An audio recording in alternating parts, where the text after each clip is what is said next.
Welcome to are के Sharma math classes. आज हम क्लास 9 सब्जेक्ट मैथ में रेमेडियल क्लासेस के दौरान आपको चैप्टर फर्स्ट संख्या पद्धति में जो फर्स्ट क्वेश्चन है वेरी इंपॉर्टेंट, इसको लेके आ रहे हैं। तो देखिए स्टूडेंट, सबसे पहले हमें जो स्टेटमेंट दिया है 3/5 की घात 3 गुणा 5/3 घात की 5 का मान हमें यहाँ फाइंड आउट करना है वैल्यू को। तो 3/5 की घात 3 गुणा 5/3 की घात 5। अब हमें जो बड़ी वाली घात है उसको उसी रूप में बदलना है, यानी कि बड़ी वाली कितनी है 5/3 की घात 5, तो इसको भी हम 5/3 में लाए। ये जो पॉजिटिव थी इसको किस में हमारी घात हो गई नेगेटिव में। अब जब सेम अंदर वाला अंश बटा एक जैसा होता है तो उनकी घातें जोड़ और घट सकती है गुणा में। तो गुणा में हमारा घटा 3 जमा 5, तो 5 में से 3 गया तो 5/3 की पावर कितनी आ गई 2। तो this is your right answer. तो इस प्रकार हमारा पहला क्वेश्चन कंप्लीट हो गया, जिसका आंसर 5/3 की पावर कितना आ रहा 2। अगला क्वेश्चन भी इंपॉर्टेंट है, इसमें देखेंगे x का मान ज्ञात कीजिए। तो हमारा ये वर्गमूल और इसके ऊपर करनी हमने 3 ली हुई है, 2x + 3। इसको करना है कितनी वैल्यू हमारे यहाँ पर 5। अब दोनों तरफ हम क्या लेंगे, इस क्यूब को हटाने के लिए घर लेना पड़ेगा दोनों तरफ। तो इसकी जो वैल्यू थी हमारी 3 और वर्गमूल 2x की घात कितने आ गए हमारे 3 और 5 की भी 3।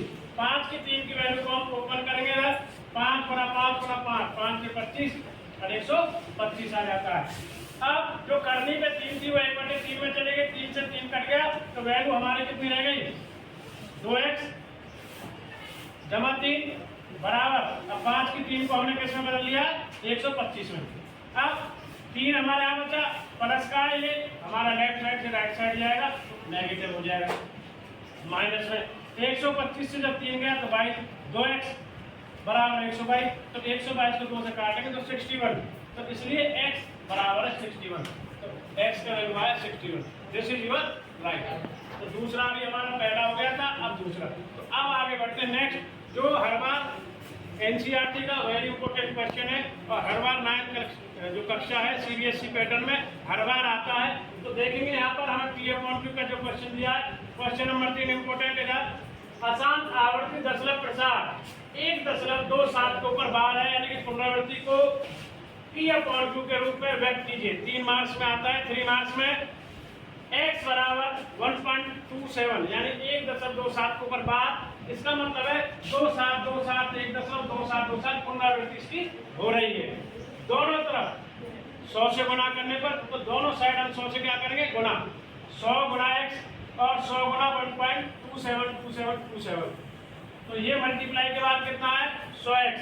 अब हम जैसे 100 से मल्टीप्लाई करते हैं तो एक तो पहले ही है, तो 2 अंक और आगे अब कर जाता, आगे बढ़ जाता है गुणा करने पर। 1 2 7 यानी 127.2727। अब ये जो वैल्यू है 27 वाली, ये वैल्यू हमारी हमने x को मानना है, इस वजह से हम इसको इसमें से घटा देंगे। 126 बाहर निकल के आ गया, बाहर बैलेंस रह गया 1.2727। और जो वैल्यू किसकी मानी थी शुरू में हमने x की मानी थी, तो इस प्रकार इसकी जगह वैल्यू पुट कर दी x।